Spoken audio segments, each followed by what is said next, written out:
Hello everyone, आज है 16 अप्रैल और आज की इस क्लास में हम डिस्कस करेंगे 16 अप्रैल से बनने वाले करंट अफेयर के सभी इंपॉर्टेंट क्वेश्चंस। प्रीवियस क्लास में हमने देखा था कि जालियांवाला बाग हत्याकांड की 107वीं वर्षी मनाई गई है 13 अप्रैल 2026 को। वर्ल्ड साइबर क्राइम इंडेक्स में भारत 10वें स्थान पर है, टॉप पर रशिया है। उत्तर प्रदेश के किस शहर में प्रधानमंत्री मित्र मेगा टेक्सटाइल पार्क का उद्घाटन किया गया? तो लखनऊ हरदोई में। 7वां दस्तलिक अभ्यास भारत उज्बेकिस्तान के बीच शुरू हुआ। दुनिया का पहला 10G इंटरनेट राष्ट्र बना UAE. World economic outlook report ये रिलीज करता है आईएमएफ, जिसमें कि भारत को ग्लोबल ग्रोथ इंजन बताया है। एशियाई बैडमिंटन चैंपियनशिप में मेन सिंगल का टाइटल जीता लक्ष्य सेन ने। आईपीएल में 4000 रन बनाने वाले सबसे युवा भारतीय बने हैं शुभमन गिल। 2025 के लिए विजडन के दुनिया के अग्रणी क्रिकेटर में जिन्हें नॉमिनेट किया गया था ये मिशेल स्टार्क और दीप्ति शर्मा। हाल ही में बिहार के नए मुख्यमंत्री बने सम्राट चौधरी और भीमराव अंबेडकर जी की जयंती जो कि हर साल 14 अप्रैल को मनाई जाती है। तो ये सभी क्वेश्चंस हमने देखे प्रीवियस क्लास में। शुरू करते हैं आज का हमारा पहला सवाल। सवाल है, किस देश ने सुशांत कायल को अपनी पहली महिला सेना प्रमुख के रूप में नियुक्त किया है? तो सुशांत कायल जो कि अभी हाल ही में ऑस्ट्रेलिया की पहली महिला सेना प्रमुख नियुक्त कर दी गई हैं और ऐसा ऑस्ट्रेलिया के 125 साल के इतिहास में पहली बार हुआ है और ये जुलाई 2026 से अपना पदभार संभालेंगी। 55 इनकी उम्र है। ये 1987 में ऑस्ट्रेलियाई सेना में शामिल हुई थी। ऑस्ट्रेलियाई डिफेंस फोर्स में फिलहाल महिलाओं का जो पार्टिसिपेशन है ये करीब 21% है, लेकिन टारगेट है कि आने वाले 4 सालों में यानी कि 2030 तक इसे बढ़ा करके 25% किया जाए। ऑस्ट्रेलिया की कैपिटल कैनबरा, करेंसी डॉलर, प्रधानमंत्री एंथनी एल्बनीज हैं। यहां पर यदि आप देखें ना तो ऑस्ट्रेलिया के नीचे तस्मानिया देख पा रहे हैं। ये ऑस्ट्रेलिया द्वीपीय महाद्वीप है क्योंकि चारों तरफ से ये पानी से घिरा हुआ है। तो ऑस्ट्रेलिया के नीचे तस्मानिया, दोनों के बीच में बास जल संधि, बास स्ट्रेट की लोकेशन है। यहाँ पापुआ न्यू गिनी देख पा रहे हैं जहां दुनिया में सबसे अधिक लैंग्वेजेस बोली जाती है, 800 से अधिक। तो ऑस्ट्रेलिया और पापुआ न्यू गिनी के बीच में टॉरस स्ट्रेट की लोकेशन है। यहां से 2 स्ट्रेट आप याद रखें। टॉरस स्ट्रेट किसके बीच में है? पापुआ न्यू गिनी ऑस्ट्रेलिया के बीच में। बास स्ट्रेट किसके बीच में है? तो तस्मानिया और ऑस्ट्रेलिया के बीच में। जो ग्रेट बैरियर रीफ है ये इस तरफ क्वींसलैंड वाला जो इलाका है ना ऑस्ट्रेलिया का, यहां पर आपको देखने को मिलती है। यहां पर लेक आयरे ये ऑस्ट्रेलिया की लेक है।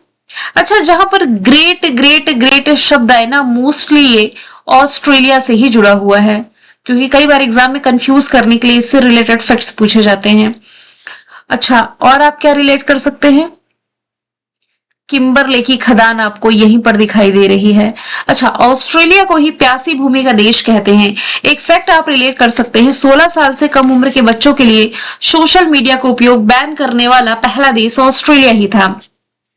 पहली महिला के करंट अफेयर की तरफ आए तो साइकिल से एवरेस्ट के बेस कैंप तक पहुंचने वाली पहली भारतीय महिला दिव्या सिंह है। बीएमसी की पहली महिला कमिश्नर बनी है अश्विनी भिड़े।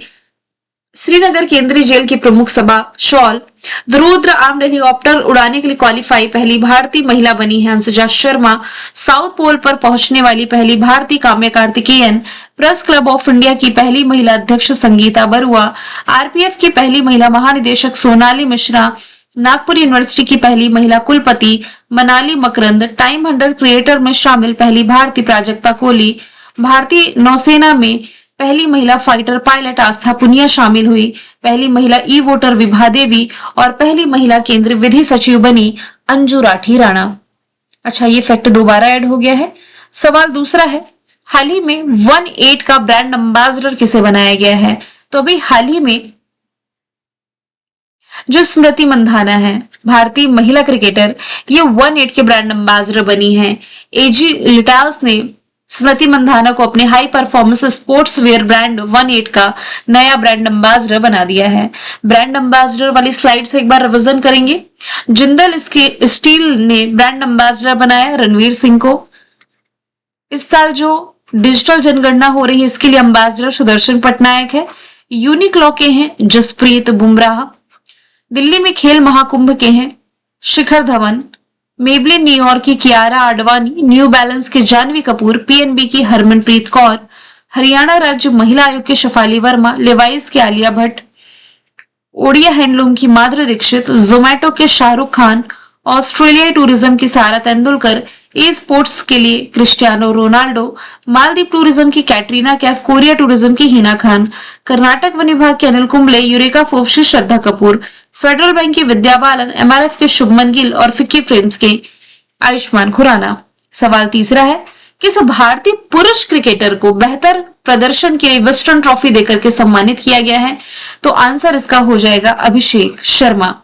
पुरुष क्रिकेटर की बात की गई है ना, तो देखिए 2026 में भारतीय क्रिकेटर जो दीप्ति शर्मा है, यानी कि फीमेल कैटेगरी में यदि हम कहें तो leading woman cricketer in the world या सर्वश्रेष्ठ महिला क्रिकेटर में दीप्ति शर्मा को, और अभिषेक शर्मा पुरुषों की कैटेगरी में Wisden T20 cricketer of the year से सम्मानित किए गए हैं। ये सम्मान 2025 में उनके द्वारा दिए गए शानदार प्रदर्शन के लिए मिला है, जिसमें कि शुभमन गिल, मोहम्मद सिराज, ऋषभ पंत और रविंद्र जडेजा भी वर्ष के 5 क्रिकेटरों में शामिल है। स्पोर्ट्स का करंट अफेयर देखें तो शुभमन गिल आईपीएल में 4000 रन बनाने वाले सबसे युवा भारतीय बने। भुवनेश्वर कुमार आईपीएल के इतिहास में 200 विकेट लेने वाले पहले तेज गेंदबाज बने।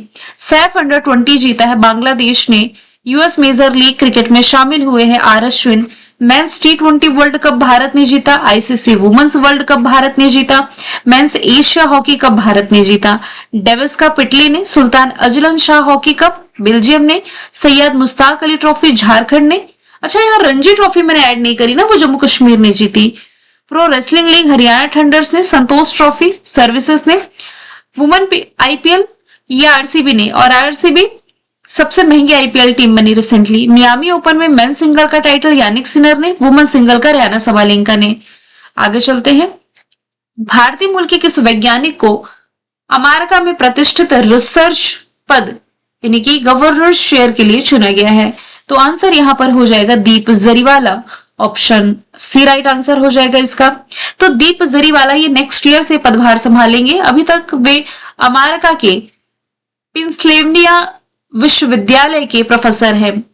उन्हें UTORNL governor chair for quantum device के लिए चुना गया। ये इनका पद है। गवर्नर चेयर प्रोग्राम अमेरिका में सबसे प्रतिष्ठित वैज्ञानिक पदों में से एक है, जो कि भारतीय मूल के दीप जरीवाला को मिलने जा रहा है। यहां से यदि मैं ऑप्शन की बात करूं तो गीता गोपीनाथ भारतीय मूल की है, आईएमएफ की डिप्टी एमडी रह चुकी है। इसके अलावा अजय बंगा वर्तमान में वर्ल्ड बैंक के अध्यक्ष है। भारतीय मूल के जो अमित छत्री हैं, ये नासा के आर्टेमिस 2 मिशन को ऑपरेट करने वाले भारतीय मूल के पहले व्यक्ति बने। अच्छा, अंतरराष्ट्रीय नियुक्तियों पर यदि हम चलें तो यूनाइटेड नेशंस का जो एक संगठन है CESCR, इसके लिए नियुक्त की गई प्रीति सरन, अरब लीग के महासचिव नबील फहमी, इंडिगो के विलियम वॉश, ईरान की सर्वोच्च राष्ट्रीय सुरक्षा परिषद के प्रमुख मोहम्मद बगेर जोलगाद्र, संयुक्त राष्ट्र शरणार्थी उच्चायुक्त बहरम साले, संयुक्त राष्ट्र पर्यटन विभाग की पहली महिला महासचिव शेखा नासिर, आईएमएफ के डिप्टी एमडी डेन कार्ड्स, कार्यकारी निदेशक Urjit Patel, MD Kristina Georgieva, AIIB के अध्यक्ष बने जूजियाई, संयुक्त राष्ट्र महिला की कार्यकारी निदेशक सीमा सामी, इंटरनेशनल ओलंपिक कमेटी की पहली महिला अध्यक्ष क्रिस्टी कॉन्वेंट्री, कॉमनवेल्थ की महासचिव सरली बोचवे, संयुक्त राष्ट्र महासभा के 80वें सत्र की अध्यक्षता कर रही जर्मनी की एना लेना ब्यारबाग, ट्विटर की सीईओ लिंडा याकारिनो, WHO के टेड्रोस अदानोम, यूनिसेफ की कैथरीन रशेल। गगनयान मिशन के लिए इसरो का जो दूसरा एयर ड्रॉप टेस्ट है, ये कहां से किया गया है? आंध्र प्रदेश से। जो इसरो है, इसने अपना जो अपकमिंग प्रोजेक्ट है गगनयान, ये एक मानव अंतरिक्ष मिशन होगा। इसकी तैयारी के लिए अप्रैल 2026 को ही श्रीहरिकोटा आंध्र प्रदेश से दूसरा इंटीग्रेटेड एयर ड्रॉप टेस्ट सफलतापूर्वक कंप्लीट किया है। इसरो का फॉर्मेशन ईयर 1969, बैंगलोर में हेडक्वार्टर, वी नारायण अध्यक्ष है। पहले अध्यक्ष विक्रम अम्बलाल साराभाई थे। इसरो ने रिसेंटली CE-20 क्रायोजेनिक इंजन का सफल परीक्षण किया, युविका कार्यक्रम लॉन्च किया। PSLV C-62 मिशन, जो कि इसरो का इस साल का पहला मिशन था, फेल हुआ। दुनिया का सबसे बड़ा वाणिज्यिक संचार उपग्रह, जिसे आप बाहुबली उपग्रह के नाम से जानते हैं, ब्लू बर्ड ब्लॉक 2 अमेरिका का था, लॉन्च किया इसरो ने। सबसे भारी कम्युनिकेशन सैटेलाइट CMS-03 इसने नवंबर में लॉन्च किया। गगनयान 2027 में लॉन्च होगा। इसने लद्दाख में पहला एनालॉग अंतरिक्ष मिशन लॉन्च किया है। नासा इसरो को संयुक्त प्रोजेक्ट का नाम निसार है। भारत में हाल ही में शुरू की गई जो ई सेफ हर पहल है, किस मंत्रालय की पहल है? तो ये इलेक्ट्रॉनिक्स और आईटी मंत्रालय की पहल है। सेफ हर, किसे सुरक्षित करना? हर, हर यानी कि महिलाओं की यहां पर बात की जा रही है। तो ई सेफ हर पहल का उद्देश्य है 10 लाख ग्रामीण महिलाओं को डिजिटल इकोसिस्टम में सुरक्षित रूप से भाग लेने में सक्षम बनाना। इसे इलेक्ट्रॉनिक सूचना प्रौद्योगिकी मंत्रालय के तहत शुरू किया गया है और इसे रिलायंस फाउंडेशन के साथ साझेदारी में सीडैक द्वारा ऑपरेट किया जा रहा है। ये सूचना सुरक्षा, शिक्षा और जागरूकता कार्यक्रम का ही हिस्सा है। इंडियन नेवी कमांडर कॉन्फ्रेंस 2026 का जो पहला संस्करण था, रिसेंटली आयोजित किया गया राजधानी दिल्ली में 14 से 16 अप्रैल यानी कि आज ही खत्म हो रहा है। इसमें नेवी के टॉप कमांडर, समुद्र सुरक्षा, परिचालन तैयारी और राष्ट्रहित की रक्षा के लिए रणनीतिक दिशा तय की गई है। इंडियन नेवी जो कि 4 दिसंबर को स्थापना दिवस मनाता है, दिल्ली में हेडक्वार्टर है। डीके त्रिपाठी इसके वर्तमान में नेवल चीफ हो जाएंगे। दिल्ली के करंट अफेयर की बात की जाए तो माटी 9 नामक पूर्वांचल महोत्सव शुरू किया गया। लखपति बिटिया योजना, smile international film festival for children and youth का आयोजन, 44वें नंबर का भारत अंतरराष्ट्रीय व्यापार मेला। राजीव वर्मा को हाल ही में दिल्ली का मुख्य सचिव बनाया गया। दिल्ली में सेमिकॉन इंडिया आयोजित किया गया। World badminton championship Delhi host कर रहा है। दिल्ली पुलिस का आयुक्त सतीश गोयचा को बनाया गया। दिल्ली विधानसभा भारत की पहली ऐसी विधानसभा बनी जो पूरी तरीके से सौर एनर्जी से संचालित है। प्रधानमंत्री नरेंद्र मोदी जी ने सेंट्रल विस्टा प्रोजेक्ट के तहत कर्तव्य भवन का उद्घाटन दिल्ली में किया। क्लाउड शीडिंग और भारत का पहला ई वेस्टिको पार्क यहीं से रिलेट करें। ये क्वेश्चन मैंने दोबारा ऐड किया है रिवीजन के लिए। भारतीय नौसेना ने किस देश के साथ द्विपक्षीय समुद्री अभ्यास वरुण 26 जो अरब सागर में शुरू किया गया, इसमें पार्टिसिपेट किया? तो ये भारत और फ्रांस के बीच में होने वाली एक एक्सरसाइज है, दोनों देशों की नेवी के बीच में आयोजित की जाती है। इसका मकसद ये है कि कभी हिंद महासागर में कोई खतरा आए तो दोनों देश मिलकर के लड़ सकें। जापान के साथ जो एक्सरसाइज है इसमें गार्जियन शब्द याद रखें, धर्म गार्जियन, वीर गार्जियन। इसके अलावा शिन्यू मैत्री रिलेट करेंगे और इसके अलावा जिमेक्स रिलेट करेंगे। फिर रशिया के साथ इंद्रा रिलेट करना है और एविया Indra. Vajra Prahar, Cope India, Tiger Triumph, Tiger Claw, Yudh Abhyas, तरकश, ये सभी अभ्यास आपको भारत की अमेरिका के साथ रिलेट करना है। अगला सवाल है, पीटर मगियार ये किस देश के राष्ट्रपति का चुनाव रिसेंटली जीते हैं? तो ये भी हाल ही में हंगरी के राष्ट्रपति का चुनाव रिसेंटली जीत लिए हैं। पीटर मगियार और उनकी जो पार्टी है तिस्जा, इसने अप्रैल 2026 को हंगरी के संसदीय चुनावों में जीत हासिल करी है। हंगरी की यदि आप लोकेशन देखेंगे तो ये आप देख पा रहे हैं यूरोप का मैप। हंगरी एक लैंडलॉक कंट्री, कोई भी वाटर बॉडी इससे शेयर नहीं हो रही है। कैपिटल बुडापेस्ट हो जाएगा, करेंसी हो जाएगी हंगेरियन फ्रॉन्ट। और यहाँ की विधायिका कैसी है? एक सदनी है, नेशनल असेंबली। कुल सीटें 199 है। हालांकि इतना डेप्थ तो किसी भी एग्जाम में नहीं पूछा जाता है। ये जो आप देश निकला हुआ देख रहे हैं ये इटली है, जिसने कि इस साल विंटर ओलंपिक खेलों की मेजबानी करी थी। कुछ देख लेते हैं आसपास के फैक्ट। जर्मनी दुनिया की पहली हाइड्रोजन ट्रेन लॉन्च करी। यूक्रेन ऑपरेशन गंगा चलाया था भारत ने यहाँ पर। इसके अलावा सर्बिया, जहां से बिलोंग करते हैं Novak Djokovic. Roger Federer belong करते हैं स्विट्जरलैंड से। ऑस्ट्रिया की कैपिटल क्या हो जाएगी? वियना। वियना में किसका हेडक्वार्टर है? ओपेक का, organisation of petroleum exporting countries का। ठीक है, चलिए अगले सवाल की तरफ चलते हैं। किर्गिस्तान के बिश्केक में आयोजित जो एशियाई कुश्ती चैंपियनशिप थी, इसमें भारत ने कुल कितने मेडल जीते? तो भारत के नाम कुल 17 मेडल रहे। और ये जो एशियाई कुश्ती चैंपियनशिप थी, आयोजन कहाँ किया गया? किर्गिस्तान के बिश्केक में। तो भारत ने जो 17 मेडल जीते हैं, जिसमें कि 2 गोल्ड है, 6 सिल्वर है, 9 ब्रॉन्ज है।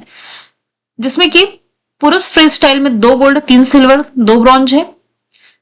जो गोल्ड है ये पुरुषों ने ही जीते हैं। महिला वर्ग में 1 सिल्वर 4 ब्रॉन्ज जीते गए हैं। मैंने कल आपसे पूछा था किसकी मध्यस्थता में ईरान अमेरिका के बीच में 2 हफ्ते का सीज फायर पर सहमति बनी। आंसर पाकिस्तान था। आज का सवाल है, अमेरिका ईरान युद्ध विराम के बाद हॉर्मुज स्ट्रेट को पार करने वाला पहला भारतीय ध्वज वाला पोत कौन बना। आंसर इसका जो भी आप कमेंट बॉक्स में बताएं। मिलेंगे नेक्स्ट वीडियो में। Thank you so much.